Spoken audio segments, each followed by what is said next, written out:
बिस्मिल्लाहिर्रहमानिर्रहीम। अस्सलामु अलैकुम नाज़रीन, आज की इस वीडियो में हम बात करेंगे मदीना मुनव्वरा में शादी की तकरीब पर से वापसी पर गाड़ी उलट गई, खातून और 2 बच्चे हलाक हो गए। इसके बारे में मुकम्मल तफसील मैं आपके साथ बताऊंगा कि इनका ताल्लुक़ कहाँ से था और ये कहाँ से आ रहे थे, पूरी मुकम्मल वीडियो। लेकिन उससे पहले आपसे छोटी सी दरख्वास्त है कि आपने अभी तक हमारे चैनल को सब्सक्राइब नहीं किया तो चैनल को सब्सक्राइब कर लें और साथ में दिए गए घंटी के बटन को क्लिक कर लें। इससे ये होगा हमारी आने वाली नई वीडियो का नोटिफिकेशन आपको मिलता रहेगा। चलते हैं वीडियो की तरफ।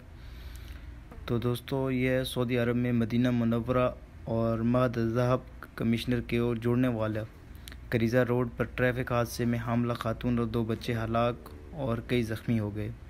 अक्काज़ अखबार के मुताबिक ऐनी शाहिदीन का कहना है कि हादसे के वक़्त गाड़ी फैमिली का सरबराह चला रहा था, अचानक लावारिस ऊँट सड़क पर आ गया। इससे बचने की कोशिश में गाड़ी उलट गई। मुतासरा ख़ानदान का ताल्लुक़ यमन से है। हामला खातून जाए वक़ूअ पर ही दम तोड़ गई, जबकि एक बच्चा अल-महद जनरल हॉस्पिटल इमरजेंसी वार्ड पहुँचने पर ज़ख्मों की ताब ना लाकर चल बसा। दूसरा बच्चा मदीना मुनव्वरा के किंग फाहद हॉस्पिटल में जान की बाजी हार गया। बताया गया है कि 8 अफराद पर मुश्तमिल ख़ानदान पेशा में मुतवफ़्फ़ी खातून के भाई की शादी में शिरकत के बाद मदीना मुनव्वरा से वापस आ रहे थे। इदारा सेहत के तर्जमान अब्दुर्रहमान हमूदा ने बताया कि ट्रैफिक हादसे में मुतासरीन को अल-महद जनरल हॉस्पिटल के एमरजेंसी वार्ड में दाखिल कराया गया है। तर्जमान का कहना है कि आला अमर की एम्बुलेंसों के ज़रिए 8 ज़ख्मियों को हस्पताल पहुँचा दिया गया है।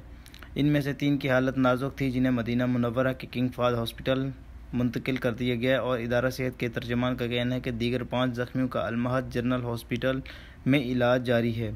किंग फाहद जनरल हॉस्पिटल में एक ज़ख्मी की हालत नाजुक है। याद रहे, करीज़ा अल-महद मदीना मुनव्वरा रोड पर आए हादसात आए रोज़ होते रहते हैं। चंद रोज़ कबल एक नौजवान जो शादी के लिए जा रहा था हादसे का शिकार हो गया। तो दोस्तों, आज की हमारी ये वीडियो आपको पसंद आए तो वीडियो को लाइक कर दें, प्यारा सा कमेंट्स कर दें और चैनल को सब्सक्राइब कर दें। शुक्रिया, मिलते हैं अगली वीडियो में। अल्लाह हाफ़िज़।